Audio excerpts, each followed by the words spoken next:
Hola a todos, soy Adrián Emens, miembro de la comisión de la Asociación de Programación Neurolingüística de la Argentina, y hoy quería hablarte de un tema clave, central en la PNL, que es el modelado. Hacia los años 70, John Grinder, uno de los creadores de la PNL, era profesor de lingüística en un campus universitario que se había creado hace muy poquito, el campus de Santa Cruz, de la Universidad de California, y se encontró con un alumno muy inquieto, un estudiante de psicología con amplios conocimientos de matemática, cibernética y computación, que era nada más ni nada menos que Richard Bandler. Y de esa conjunción surgió una gran idea. Por ese entonces, Richard Bandler trabajaba para una editorial que compilaba textos, escritos, grabaciones del gran Fritz Perls, creador de la corriente psicológica de la Gestalt, con la cual Bandler había quedado realmente deslumbrado. Comenzó a aprender mucho mientras traducía, mientras compilaba estos materiales y estas cintas, y al mismo tiempo para la misma editorial compilaba material y grabaciones de la gran Virginia Satir, una terapeuta sistémica familiar muy renombrada de la época. Además, él asistía con el sonido en las presentaciones que hacía Virginia Satir. Y mientras tanto, aprendía implícitamente lo que ellos estaban haciendo. Muy inquieto, muy curioso, decidió aplicar esto que iba aprendiendo mientras trabajaba con ellos y contactó a un amigo y compañero de la facultad, Frank Pucelik, un olvidado en la historia de la programación neurolingüística, quien tenía contactos con la universidad y le consiguió un aula para poder empezar a trabajar con esto que él intuitivamente había adquirido de estos grandes maestros de la psicología.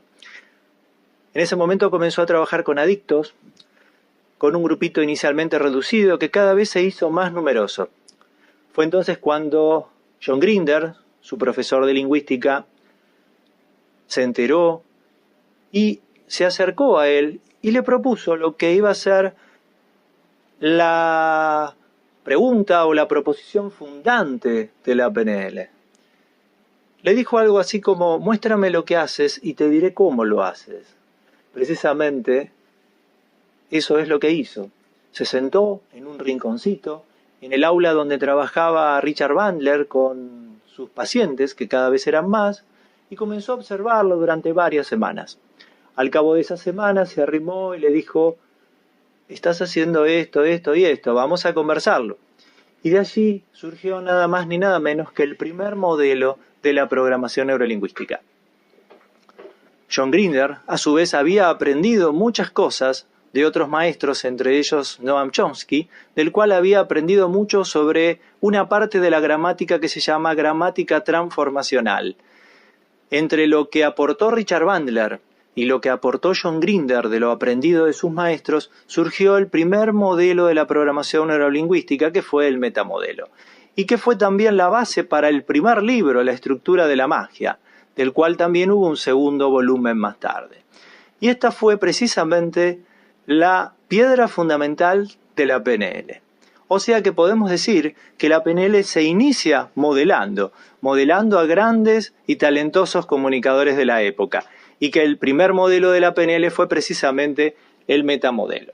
Luego, las camadas que le siguieron, entre ellos el gran Robert Dilts, comenzó también a modelar a otros genios de la época. Modeló a Walt Disney, todos recordamos la famosa estrategia de creatividad de Disney. También modeló a Sherlock Holmes, a Nikola Tesla, a Aristóteles, a Mozart, a Sigmund Freud, al gran Leonardo da Vinci, incluso hasta el mismo Jesús. Publicó varios libros que se denominaron La estrategia de los genios, precisamente porque lo que hizo fue modelar las estrategias de excelencia de estos genios. Entonces, como vemos, la PNL puede ser definida de alguna manera como un mapa pragmático de cómo funciona la mente humana y también como el modelado de la excelencia. Ahora, ¿Recuerdan el gran Leonardo da Vinci? Tenía una gran curiosidad. Tenía una gran curiosidad por cómo ocurrían las cosas en la naturaleza, y lo que hizo precisamente fue extractar los modelos de cómo funcionan las cosas. Por ejemplo, observando a las aves, se le ocurrió cómo crear los primeros prototipos de lo que luego serían los aeroplanos, y así muchos otros descubrimientos que le debemos al gran Leonardo. Y precisamente consiste en esto el modelado, en crear modelos. Los modelos son representaciones reducidas del original y son descripciones de la estructura y el funcionamiento de algo.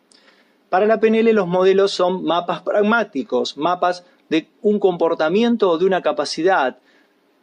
Son una forma rápida y eficaz de sintetizar y de transmitir información.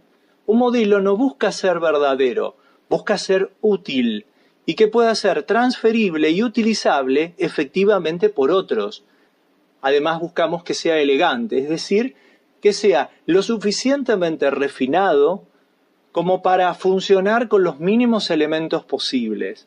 Y también que sea ecológico, es decir, que sea útil y beneficioso tanto para aquel que utiliza el modelo como para todo su sistema.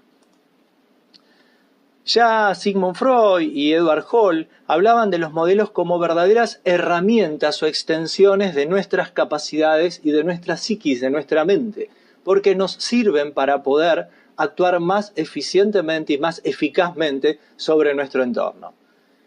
El gran antropólogo británico, padre intelectual de los creadores de la programación neurolingüística, el gran Gregory Bateson, hablaba de los modelos como reductores de complejidad, como formas de hacer menos complejas esas cosas que nos plantea el entorno que nos rodea, buscar patrones en el universo que nos rodea. Por eso que lo hacemos de chiquitos y tenemos que tener en cuenta que esto es muy importante, que cuando modelamos no copiamos o imitamos, sino que extractamos un modelo. Y cuando modelamos a alguien, tampoco perdemos nuestra identidad, simplemente estamos ampliando nuestro mapa. Y es importante porque muchas veces leemos un libro y encontramos ideas que son realmente motivadoras, ideas que nos hacen pensar en algo muy bueno detrás de esa idea. Textos, partes de esos textos, nos hablan de verdaderos conceptos esenciales, conceptos de que hay cosas que funcionan. Lo bueno es que detrás de esos conceptos hay un modelo que hace que eso funcione. Y precisamente ahí es donde, como penelistas, tenemos que apuntar, buscar cómo funcionan las cosas para que las cosas salgan bien, para poder enseñárselas a los demás. Los modelos se preguntan cómo logro lo que logro, más que el qué o el por qué. Ejemplos de modelos en PNL tenemos el metamodelo, como dijimos, el primer modelo, el modelo Milton, que surge de modelar al gran Milton Erickson, los anclajes, las submodalidades, las líneas de tiempo, posiciones perceptuales, reencuadres, metáforas, etc. Muchos otros más. Cuando aprendemos, partimos de no saber lo que hacemos y llegamos a hacer lo que hacemos en forma inconsciente, o sea, partimos de la incompetencia inconsciente a una competencia inconsciente. En el modelado hacemos un camino inverso, partimos de eso que sabemos hacer y que tal vez lo hacemos automáticamente y buscamos hacerlo consciente para que otros lo puedan aprender. O sea que partimos de la competencia inconsciente y vamos hacia la competencia consciente para poder enseñarlo. Y precisamente modelar consiste en extractar estas estrategias de excelencia. Espero que les haya gustado y que este audio los motive a comenzar a buscar como niños curiosos modelos de cómo funcionan las cosas para que esas cosas sean eficaces y poder detectar esos patrones de excelencia detrás de todo lo que nos rodea. Nos encontramos en un próximo audio. Chau, chau.